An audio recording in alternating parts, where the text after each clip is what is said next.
Hello, everybody. This is the Chocolate News Podcast. I'm your co-host, John Alexander Reese. And if you didn't know, the Cincinnati Herald has been around since 1955 and is the leading African-American owned newspaper in the greater Cincinnati area and northern Kentucky area. And today we have with us our digital correspondent, Andria Carter. How's it going, Andria? It's going fine, John. How you doing? I'm doing fine. So, Andrea, what's the chocolate news of the week? Well, this has been, I feel like I've been on a yo-yo with how much news has erupted over the last few days. It's just unbelievable. It's just, I keep going up, down, up, down. But it overall, it shows that life keeps on living, the world keeps turning, and whether we like it or not, things keep happening. I'm going to start off with a tragedy that occurred down in San Antonio, Texas. They found an abandoned tractor trailer. They've had sweltering heat, and they found bodies in that truck where migrants, I should say, were smuggled across the border from Mexico into the US. A dozen people survived this, but a lot of people were found dead. They're left in this tractor trailer. And it is a huge scene. A lot of people are just sickened by what occurred. If you had saw the scene or seen video of the scene, they had body bags laid out. Among the dead were about 39 males, 11 females. I don't know if there were that many children or not, but it was just a lot of people are desperate and still trying to come to the U.S. any way they can. And it's considered one of the deadliest tragedies involving migrants in a while. They're trying to come to the U.S. It's just a really, really, really sad thing that has occurred. President Biden is monitoring the situation. But, when people are being entrepreneurial and trying to make some dreams come true of people wanting to come to this country, they take on a dangerous aspect of that when they're desperate enough to be placed in a tractor trailer. And just think about that tractor trailer, yay long, with so many people in it, and a lot of them end up dead or dying from heat. Yeah. And I just don't even want to think about what, just being inside a tractor trailer is hot enough as it is with the doors open.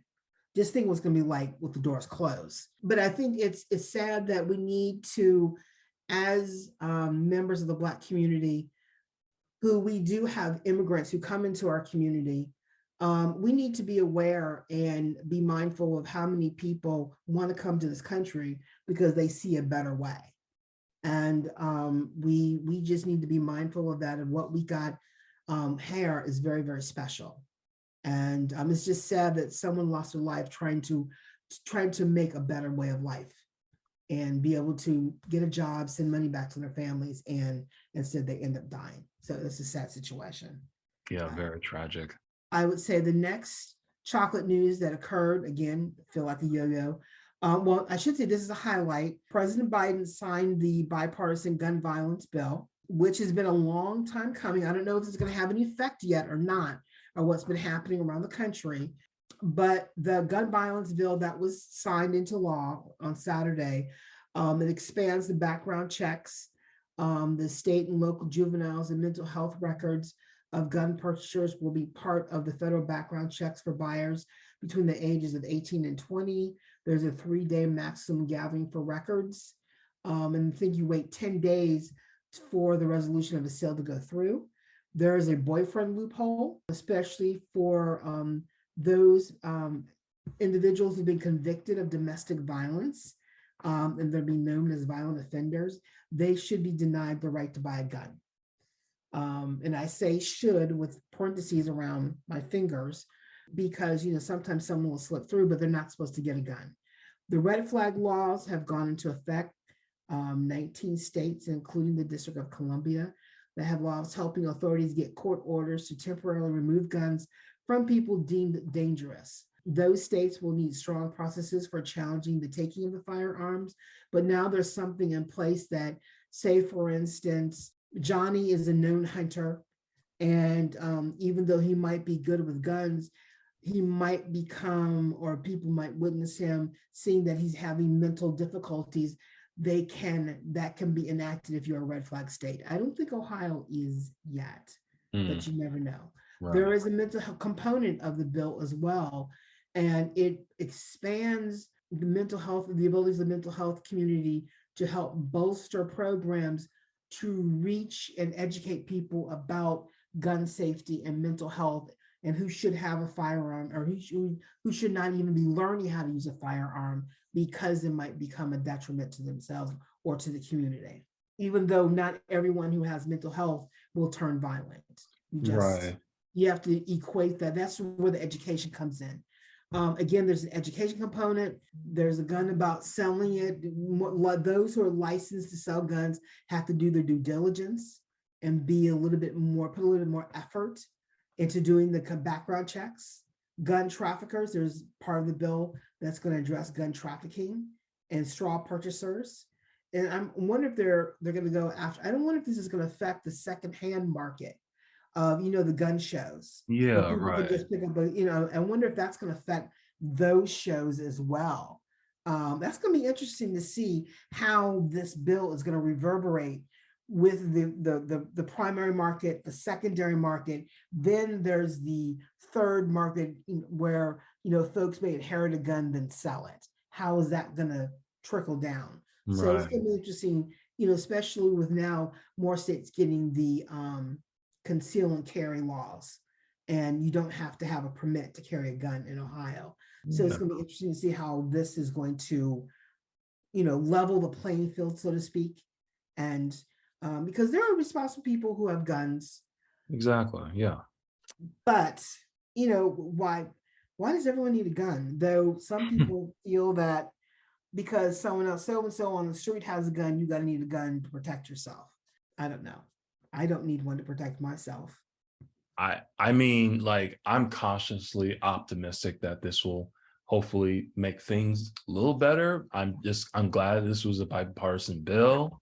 I'm beginning to hope that some in the GOP see, yeah, we need to do something, after a bunch of elementary school children get, killed. I think we should do something. So I think we should have done something a long time ago, but I'm glad, like, at least this is something. It's something, but it still doesn't go after the AR-15s. Why do you need an AR-15? Why Yeah. do you need an automatic rifle? I don't understand. I mean, a semi-automatic rifle, I don't even know why you need a semi-automatic rifle unless you're a hunter or a professional sports person and you need it, using it to, in the Olympics they have where you ski, you shoot, and you Right. run. That, I forgot what that's called. I I think it's see called them ski being shooting. ski shooting. Well, I see where they might need to know that for that as a sport, or hunting. If you're especially going after big game, well, you don't use you don't use a semi-automatic to shoot big game unless you want to. I don't know. I'm not a hunter, so I'm not even going to try and guess. Right. But anyway, next up, it's a series of what I call what I'm calling the supreme moments. Our wonderful conservative court, Oh, our yeah. 9 justices have handed down a number of cases. They've had a few more cases to release their rulings on before the end of the season, which is I think June 30th. But they've come out and they've done surprising. I'm going to start with the lesser issues first before the big one. So within the last few days, the Supreme Court has ruled to protect cops who failed to issue Miranda's rights. No longer can someone sue a police officer and say their rights have been violated because they were not issued a Miranda warning. Basically, the Supreme Court said that individual protection against self-incrimination by not being given the Miranda rights does not affect whether or not you're guilty of a crime. And they're not going to hold the police officer to a higher standard to do their due diligence, because this is your right to know the Miranda warning.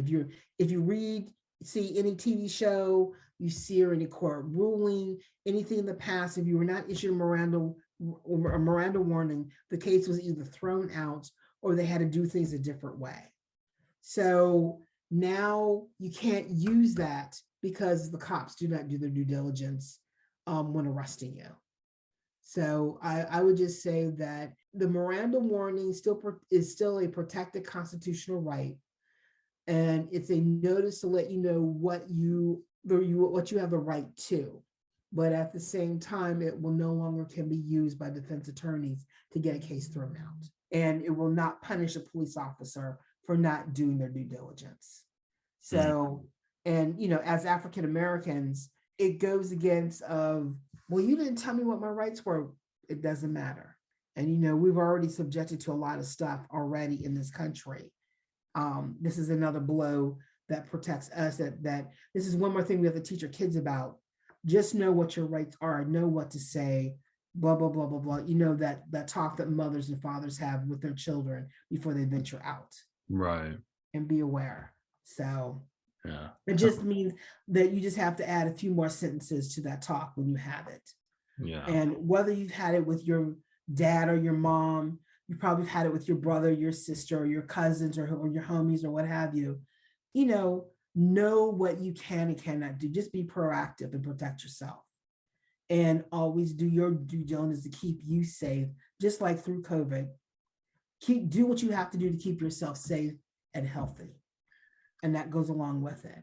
Well, you know what? I'm just going to remember, if I ever have kids, just teach them, don't say anything. Just wait till you get your lawyer. Yep. That's all. So not a real big difference to me. So the other, before I get to the big one, the Supreme Court struck down the gun rights in New York. The New York had issued a very expansive gun law restricting the use of guns, who could get it and who was protected by all that type of stuff.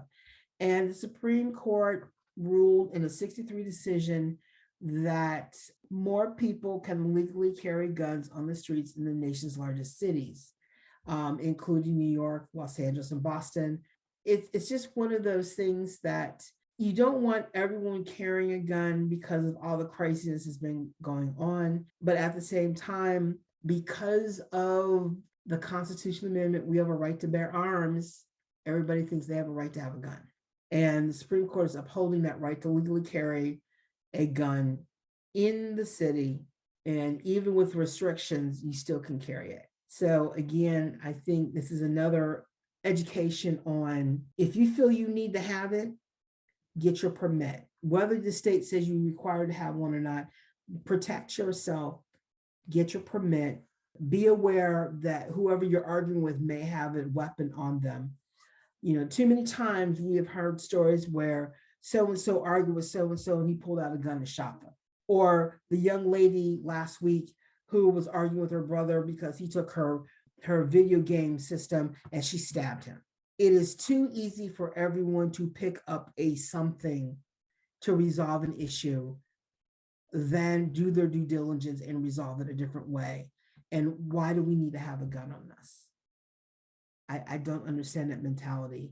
I really don't. But then again, I didn't grow up learning how to use a weapon. So I don't know. I would just say everyone needs to be aware, even though the NRA is being very, very quiet. The Supreme Court is, especially this conservative court, is speaking very loud and very true. Okay, for the big ruling, the Supreme Court did the unthinkable. They overturned Roe v. Wade. They sure did. They have reverted what was known true for 50 years, that abortion was legal. They have returned it back to, I think what's interesting is that with reversing the ruling regarding Dodd, which was the original case that made abortion legal across the land, they referred it back to states' rights. And whatever the state deemed appropriate, that's how they're going to handle abortion. And, after 50 years of it being one way, we're now this way. And everyone who's been sitting on the law to ban abortion or limit the ability to get an abortion, all those laws are either being passed or being triggered and being into place. So everything that had a stay, everything that was said was unconstitutional, now they're being reversed. This is the one area of a woman's body I've never seen so much law written and argued over. it's unfortunate that young people today have less rights than their mothers and grandmothers did in the last 50 years. It's kind of sad that you have this court wanting to overturn a right and wanting to tell women what to do with their reproductive rights. No one's telling men what to do with their reproductive rights. Is that right, John? You are correct about that, Andrea. And I think if this situation was reversed, this would never exist. I Well, oh, go ahead. no, go ahead. No, Finish. I just words can't explain how angry I am about this. I feel like we're just regressing more and more, and I just don't. I can never understand why men get to vote what goes on with a woman's body. It's a woman's body. Men don't get to say what happens in that. It's like, I just don't understand it. I don't know why men continue to do this. This is about women's health. Men should have no say in it. I'm just like, I just think it should be left up to the woman. And I was just really angry that this happened, because it's like, because now this is just a slippery slope, and now it's just going to lead to even more.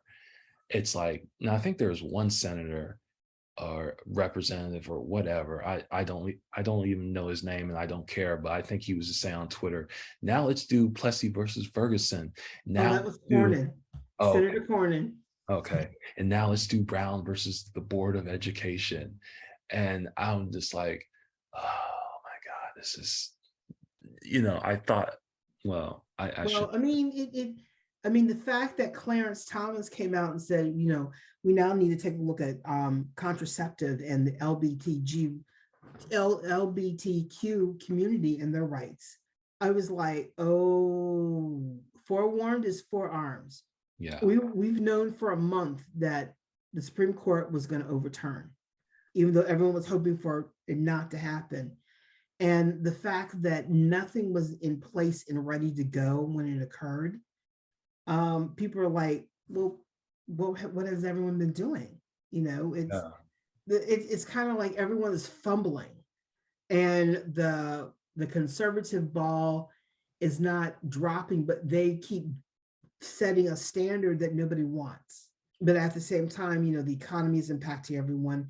Everyone has less money in their pocket because inflation is affecting them and things like that. But I think it's a matter of, I just saw a ad for the women's rights, the Women's March wants to have a summer of rage. And they're going to be marching on July 9th in DC to protest this abortion ban.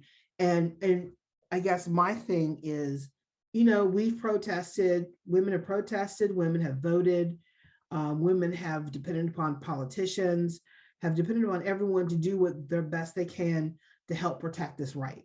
And we still we're facing this. And, everyone's saying handmaid's tale, it's handmaid's tale. And I was like, well, it's not there yet, but we're getting there.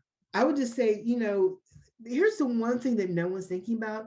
With all the women who are running for seats in the House for Congress, what happens the day if we have at least 100 women representing us in Congress and they create legislation to control reproductive rights of men? What happens then? What will be the response the day, reproductive emissions are controlled by women? Yeah. Or just like what happens if Viagra is banned or something. I don't know. It's like, I bet men will act on that real quick. But also, I just want to say, because this has just been a very disturbing trend. It's like Democrats, it's like the Democratic Party, it's like, what are they doing? We're voting them in, but it just doesn't seem like we're getting results. It's like they tell us to vote, they tell us to donate, but it's like, this happened on their watch. Joe Biden's in office. We control the House. It's like, how did Democrats let this happen? I'm just utterly confused. I'm just like, what are you guys doing? Well, unfortunately, they got, before Biden went into office, Trump got 3 people on the bench on the That's Supreme Court, yeah, that's right. which And tilted. So, I mean, the fact that Biden will not, Biden doesn't want to expand the Supreme Court. I think it should be expanded. it should. Um, it should be expanded, or lessened, one way or the other. But two, we, also Mitch McConnell, they've done some things regarding using the filibuster. Oh yeah. And we have a minority trying to control the country for what their vision of what the country is. And their vision of the country is men are in control, women do what they say, and there is no color. Now, the reality of the situation is that's not the reality of the situation. And everyone's upset that their issues are not being taken care of. Whether you're Black, you're brown, you're Asian, Indian, Native American, LGBTQ, everyone cannot be pleased with what's going on. But I would just say is, as this is going on, don't vote against what's best for you. Most people vote emotionally. Most people vote because of an ideologue. But at the end of the day, don't vote against your own self-interest. Exactly. Because if you do, this is what we get. We get 3 people on the bench who lied, who said they would uphold the tenements of Roe v. Wade and then voted to overturn it. They lied in their hearing. They lied to everyone who supported them and who voted for them. They lied. And everyone kept telling them they're lying. There was proof that these people were not qualified, or that they were so conservative, they're going to do this. And the Senate went ahead and did it anyway. So if anyone has anyone to blame, I would say we need to blame the conservative, when the Senate was controlled by the Senate and who was in charge, who was that leader. They are to blame. They've done all they can to get their way. But what they haven't learned is even when they get their way, they don't get their way because something else is going to happen to bite them in the ass. Excuse my language. No, that's fine. And one thing I just want to say is that at least I've learned over, through the Trump presidency, never get complacent. Never get complacent. You always have to fight. Always. And you have to get active. Yes. It's not enough to just vote anymore. No. You have to be involved. You have to know. If you aren't aware how your city government runs, get involved and learn. I'm lucky as a reporter. I've learned how small towns operate, how big cities operate. Learn the city government, know what's going on, know where your dollars are going, your tax dollars are going, because in the long run, the more knowledge you have, the better you're able to get the services that you need that will affect you one way or the other. Otherwise, we have this. Exactly. And you're not going to win every single time. But if you fight for change, you'll be satisfied with the outcome, whether it's in your favor or not. At least they heard you, they heard your issue, and they had to acknowledge it and respond to it before they did what they had to do. And then you can throw it back in their face and see, I told you. Or remember, we came to you and said, blah, blah, blah. Now this is what we have because you didn't listen. Yeah. More and more people need to know what's going on and know what the city government is all about. It's not just enough to recite for a history test. You must understand and know what civics and politics is all about. It's really, and especially as Black and brown people, we have no excuse. We need to know how our cities are operating, how our states are operating, and how the federal government is operating, because we've had enough examples of where it's working against us and not working for us. The good part of the Supreme Court, yes, is tomorrow at noon, Ketanji Jackson Brown will be sworn in as the new associate to the Supreme Court. Stephen Breyer announced, because the last of the decisions for the Supreme Court are coming out tomorrow morning, early tomorrow morning. So he, in a letter to President Biden, announced that he will be retiring effective at noon on June 30th. So exactly at noon on June 30th, which is tomorrow, Ketanji Jackson Brown will be sworn in. And come to find out, she takes 2 oaths of office. I think she takes one. There's one that Breyer will read off to her, and then Chief Justice Roberts will read something off to her that she has to swear to, which I totally didn't know. But it's going to be streamed live, so it's going to be all over the news wires or the websites tomorrow. So at noon, look at your TV or look at your phone and watch Ketanji Jackson Brown, the first Black woman ever to be sworn in to be a Supreme Court justice, which I think is fantastic. And I get to wear my shirt tomorrow that says the Supremes with Ketanji Jackson Brown on it. I am so excited. That's great. Wait. Yeah, I was, hey, you know what? They do have some good things on Facebook. Because it was an ad that I saw and I was like, oh, let me get that shirt. So I did. But I'm going to end our chocolate news today on 2 very positive things that occurred. First off, I'm sure everyone watched the BET Awards, saw the strut down the red carpet with, let's just say that some of those fashions on that red carpet were like, oh my God, you know, like, have you no shame? But, you know, they are artists. They're expressing their arts or what there was of it. And, you know, I know I'm an older person, but good Lord, you know, I mean, it was fabulous, but good Lord, you know, I think there was a guy in some boots and a short outfit. And it's almost like, you know how women wear thigh-high boots and then have short shorts on or a short skirt on and show skin, and then have a very conservative kind of like boyfriend jacket, but it's double-breasted, but they look good. There was a guy in that outfit. I saw a picture of it. And there was some other stuff that women wore that I was like, it's BET Awards. Okay. But anyway, the highlight other than the red carpet of the BET Awards was the Lifetime Achievement Award, which was given to Sean P. Diddy Combs for his achievements in his work in the arts. He has had an illustrious career.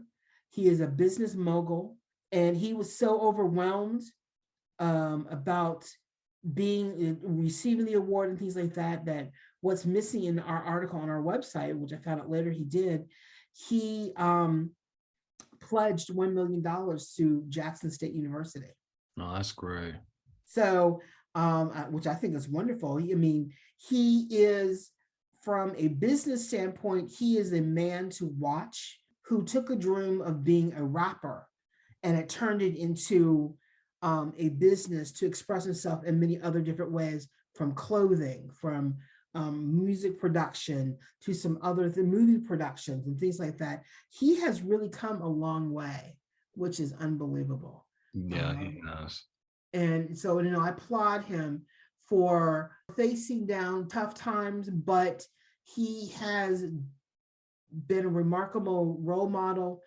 He listened to his mentor, Russell Simmons, who, you know, Russell Simmons has not gotten the accolades he deserves, especially when it comes to the business community and all those that he has mentored, and all of them have done extremely well, because Russell Simmons mentored Jay-Z, Snoop Dogg, Ice-T, P. Diddy, and a couple of acts, musical acts that he was producing. They were also mentees of his, and they're all entrepreneurs, and they all have their own business, and they're all doing well. Yeah. Even though Russell Simmons has come into a few PR hardships for actions that we will allege actions. But I think from a business standpoint, he had the foresight to not just succeed on his own right, but he showed the way of what a Black man or Black woman can do when it comes to business and a dream. And he got it done. And I think Sean Combs I'm not always liking his music. I'm not a huge rock fan, but as an admirer of his business acumen, I'm amazed of what he's accomplished, and it's well done. This award is very well done. Oh yeah, definitely. And I think a lot of people forget, like with Def Jam and then Bad Boy Records, how much influence that had on hip hop in general. It's like I think a lot of people forget about that because it's like those record labels were founded back in like the late '80s and early '90s. But it's like I remember going to Bad Boys. I think it was the 25th anniversary concert, and just to see all of those artists there, it was magnificent. And it was amazing to see all that talent come just from that one record label. It was and how he cultivated all that talent. It was truly amazing. It is. I mean, it's amazing what all of them, even with the animosity, even with the fights, and just everything that has occurred, the success and the talent that has come out of that is unreal. Um, and I'm going to take a note before I talk about this last person, this last story. Talk about talent and diversity. I'm encouraging everyone to go to the Cincinnati Opera this summer. They're having their most diverse season ever. They have two operas that were commissioned. One is Fierce, and one is Castor and Patience. And they're both Black stories being told through opera, written by Black people for the arts community. They're also, they had La Boheme, that I think the last performance of La Boheme was last week. They had their two lead characters were Black opera singers who were fantastic. We got Pirate Penzance. They're having a very eclectic Black, brown, Asian affair of actors and all of their performances. I've never seen a more diverse cast of actors and singers in an opera than like this season for the Cincinnati Opera.